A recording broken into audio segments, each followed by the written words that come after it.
This is a reading from the Notebooks 1943 by Maria Valtorta, June the 11th. Jesus says, "You are too afflicted to copy what I told you, all the more because it is a topic which is hard for you to transcribe. Leave it aside, then, for today, and listen to me, who am speaking to you.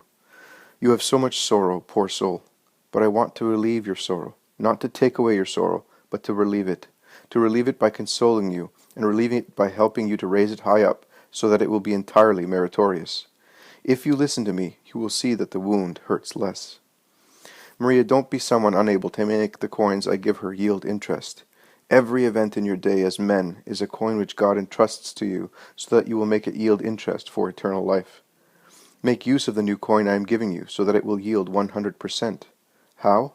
With resignation, first of all, agreeing to drink this chalice without twisting your head in another direction, to avoid drawing your lips near to the most bitter brim.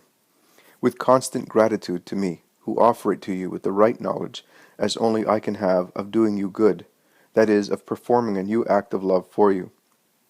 With trust, I will help you to carry the new cross, and the others which will derive from it.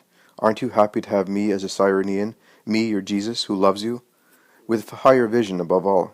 Yes, do not degrade the gold of this cross by sullying it with human second thoughts.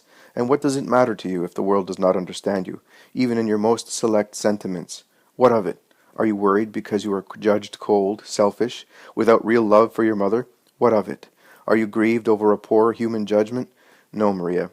It would be bad if I had to judge you blameworthy as regards the commandments of the divine and human law concerning your behavior towards your mother. But don't be concerned about the others. And look at me once more. Wasn't I offended by the insult that I was a blasphemer, a rebel against the God of Abraham, an obsessed person, a heartless son? No disciple is greater than his master, Maria, and every disciple must thus be like me in the offenses received and in the works performed. Others, who do not know what they are doing and saying, take care of the offenses. Forgive them, therefore. Take care of the works yourself, continuing on your way, and uplifting your spirit as far as the height where the stones of slander, of human short-sightedness, cannot reach. It is I who see and judge, and reward and bless you. The others are falling dust. Go in peace, Maria. See, I am touching you to remove the crown of thorns from your head. Today I will bear it for you, and never seek hearts other than mine to console your suffering. Even if you traverse the whole earth, you would find no one to understand you in truth and justice as Jesus, your master and friend, can. Go in peace. I give you my peace." To understand things, you men need to make everything clear, meticulously. Periods, commas, exclamation, and question marks, and they are often of no use. But God has no need to split hairs so much in order to understand. He sees in the depths, and judges your depths. This is why I said to you, when you pray, do not say so many words. Your Father knows what you need. Your Father understands, Maria, sees, judges, with true justice and great mercy. He does not measure with your centimeter. He does not condemn according to your code, and does not look with your short-sighted eyes, even when there is really a sin. But the sinner is so humiliated by it that on his own he judges himself worthy of condemnation. I, mercy, say, I do not condemn you. Go and sin no more, as I said to the adulteress. You get constant proof that your fellows never understand with true justice. The last instance was last night. Your heart was a daughter, and your susceptibility as a woman were wounded by a single blow, and from someone who could have known you deeply. Let this demonstrate to you once more that there is no one but God who is infinitely just. Let go of all that is not God. I want you to live by God alone. Do you want an example of how limited human perspicacity is? On transcribing a sentence, thinking the idea was already clear as I dictated it to you, you omitted two little words, in her.